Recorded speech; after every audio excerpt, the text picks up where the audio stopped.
बिस्मिल्लाहिर्रहमानिर्रहीम। अस्सलाम वालेकुम। यूट्यूब सराइकी किचन सबको खुश आमदीद। आज मैं कच्ची अंबलियां दी चटनी बनावन लगी हाँ।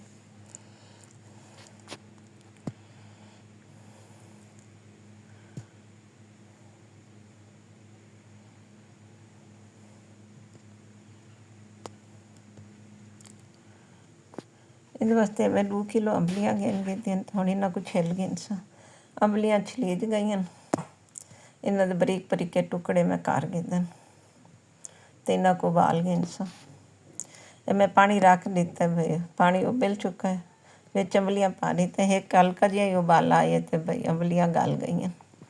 ये मैं पानी वीट टेसा ते हुण 3 पा खंड पई। इंदा मैं शीरा बना गई सा। इंदे मैं तकरीबन आधा किलो जितना पानी पा ले सो, आधा किलो ही पाचा है। तो इंदा शीरा बनवा से सिरका, शीरा बन चुका। मैं विच अंबलियां पा ले सो। मुरब्बा बनाओ, चटनी बनाओ, इन्ना को उबालना जरूरी है। वो पानी वीटना ही पौंदा है। ये तो थोड़ियां अंबलियां पक्कियां होईयां पईयां।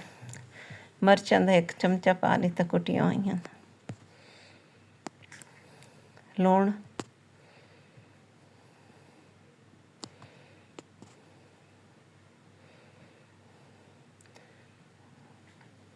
कलर जर्दे वाला रंग पा।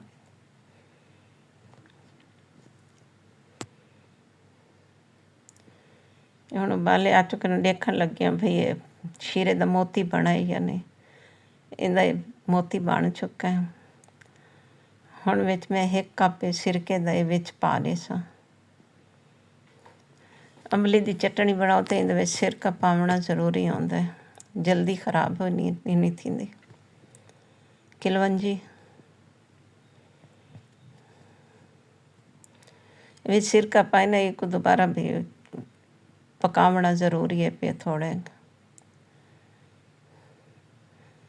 ये दोबारा भी मोती बनदा पिया शीरे दा, क्योंकि मैं तो से बई प्लेट पा के देखने मोती बनते तो बन के तैयार थी वेंदा। अगर मैं चटनी बनावन दा तरीका तो पसंद आयो तो मैं को अपने दुआइयां याद रखा है। अल्लाह हाफिज़।